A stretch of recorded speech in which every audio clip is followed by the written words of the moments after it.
Alright, so this was just a brief discussion about the integer addition and subtraction. We need to talk about the real hardware which actually performs the addition and the arithmetic operations or logical operations. Okay, so arithmetic operations, addition, subtraction, logical operations, and OR, and RISC-V registers are 32 bits wide, which means that we need a 32-bit arithmetic and logic unit. So every operation is performed bit by bit. Okay, so when you are adding, for example, there's a number 3, and let's say this is 2. Everything happens bit by bit. Okay, so these bits are added together, makes the output 1, and when these two are added together, it generates sum, and sum carry out, and so on. Okay, so every bit requires a separate circuitry. Okay, so let's talk about the logical operation first. The logical operation that we are talking about is and OR.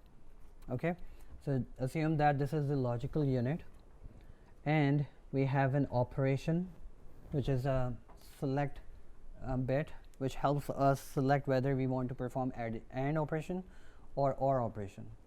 So what do you think, what components would be in this box? What digital logic components? What is the component required to perform AND operation? AND gate. And for OR gate. And if you have to select whether you want to perform AND operation or OR operation, what component you should have? We have this AL logic unit. We have the inputs A, B. We can perform with the same circuitry, with the same box, we can perform OR and AND operation. But we need to specify here. It's just like a switch which can tell you what do you want to perform, AND or OR. And how do you select? With the help of, we have just discussed the component. Sorry? NOT gate. Why NOT gate? So we have two inputs.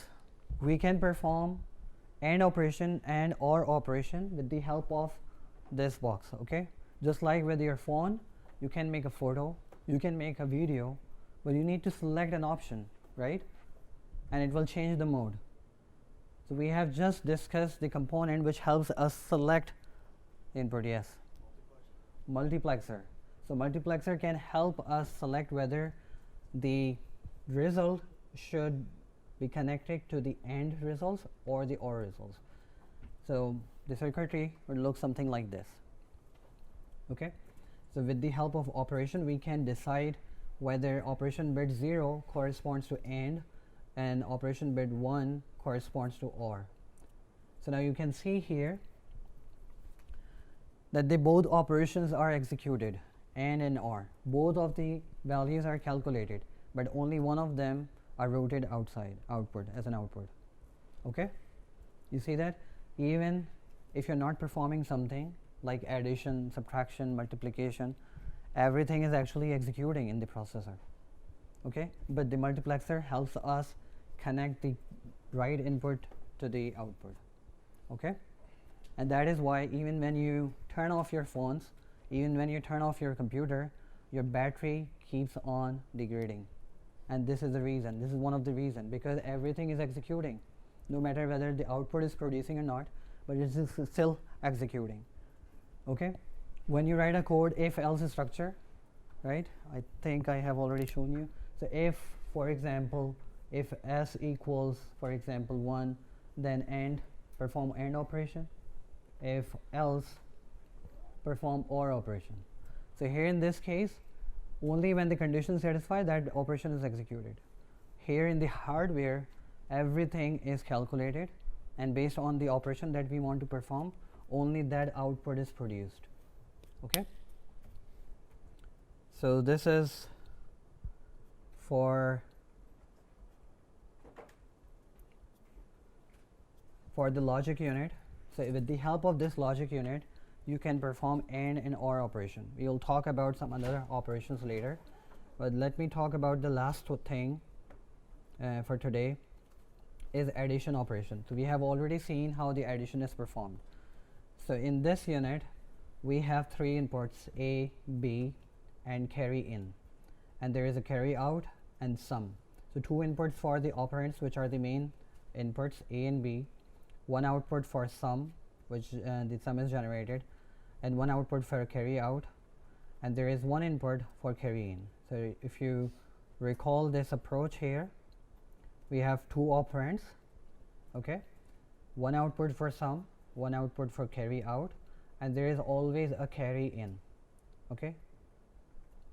For the 0th bit, the carry in is always 0, okay.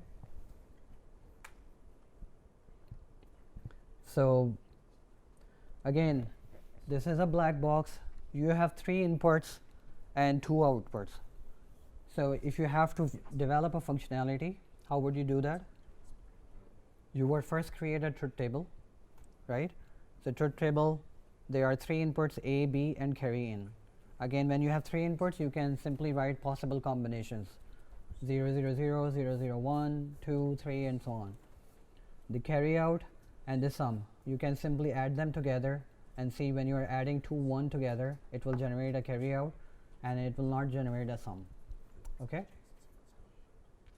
Okay, so once you have this information in the form of truth table, you can generate a circuit, separate circuit for carry out and separate circuit for sum, and this is what we should be doing.